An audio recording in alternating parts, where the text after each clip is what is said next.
Good morning. অনেক দিন বাদে আজকে আবার রান্নাঘরে চলে এসেছি।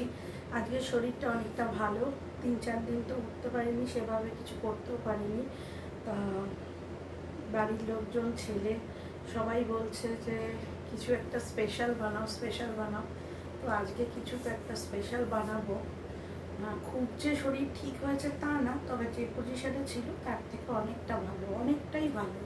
অ্যাটলিস্ট উঠে দাঁড়াতে পারছি, কিন্তু একটু উইকনেস আছে, কিন্তু অ্যান্টিবায়োটিক এখনও চলছে। তো তাড়াতাড়ি ঠিক হয়ে যাবো। কালকে ডাক্তারের কাছেও গেছিলাম, তো ডাক্তার দেখে বললো ঠিক আছে, সব রিপোর্টও ভালো, তো ঠিক আছে।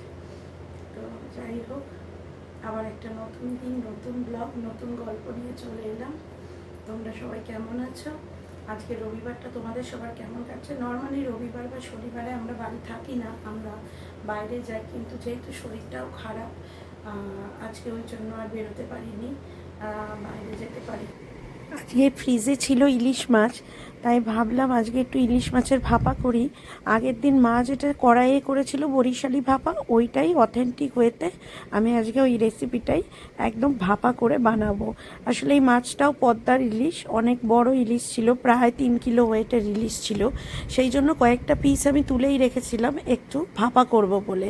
আর অর্ণব ভাপা খেতে খুব ভালোবাসো, অনেক দিন ধরেই বলছিল, আমিও ভাবছিলাম করব তো আজকেই করলাম।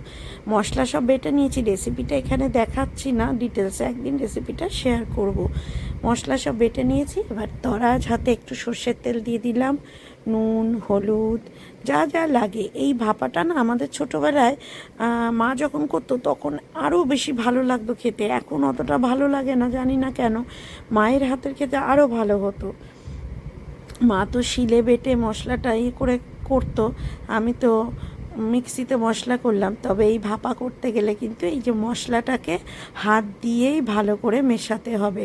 হাতের উষ্ণ ছোঁয়া, ভালোবাসা, তার সাথে এই যে সর্ষে পোস্ত বাটা, একটা সর্ষের গন্ধ, সর্ষের তেলের ঝাঁঝ, লঙ্কার ঝাঁঝ, তার সাথে হাতের ছোঁয়া, ভালোবাসা, এই সব মিশেই তবেই কিন্তু এই ইলিশ ভাপাটা ওই সেই ছোটোবেলার ইলিশ ভাপার মতো খেতে হবে। যে কোনো রান্নায় আমার মনে হয় যদি ইনগ্রেডিয়েন্টস তো একটা মেন ভূমিকা বটেই, যা উপকরণ নিচ্ছি তার উপরে স্বাদ, কিন্তু সবটা স্বাদের অনেকটাই নির্ভর করে যদি সেই রান্নাটার সঙ্গে থাকে আন্তরিকতা, ভালোবাসা, বা যে রাঁধছে তার যদি সেদিন ভালো লাগা থাকে, ওই রান্নাটাতে ভালোবাসা থাকে, সে ভালোবাসার হাত দিয়ে যদি রান্নাটা ছোঁয়া থাকে, তাহলে সেই রান্নাটা একটা আলাদা মাত্রা পায়।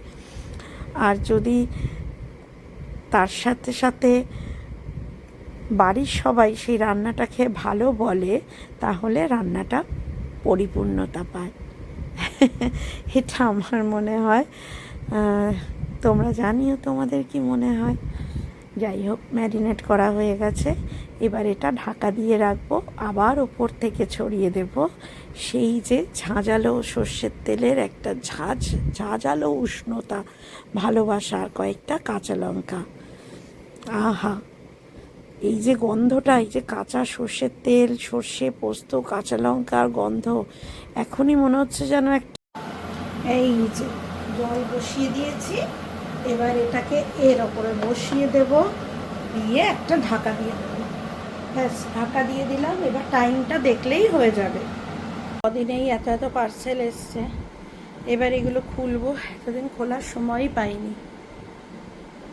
ছেলের পরীক্ষা ছিল, তাই সকাল সকাল ওকে পরীক্ষা দেওয়াতে নিয়ে গেছিলো অর্ণব। ফেরার সময় সিঙ্গারা নিয়ে এসছে ভিআইপি থেকে, কারণ কদিন ধরে বললাম না জ্বরের মুখে তেলে ভাজা খাওয়ার খুব ইচ্ছা, তো আজকে নিয়ে এসছে, তাই 1 কাপ চা নিয়ে বসে গেলাম আমরা। এবার সিঙ্গারাটা খেয়ে নেবো, এখনও লাঞ্চ করতে অনেক দেরি।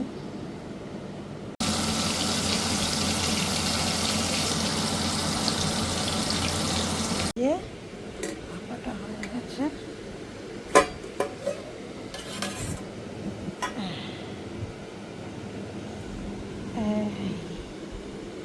তেলটা ছেড়েছে এই যে সাইডে।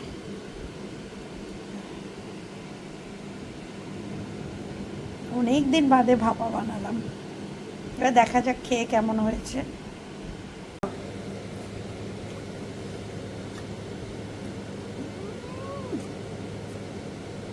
Awesome. পুরো হয়েছে বরিশালি ভাপা? দারুণ, এক্সিলেন্ট। Thank you. এবার আমি একটু খেয়ে নিই, নিয়ে আজকের দুপুরের মতো এখানেই ব্লগটা শেষ করছি।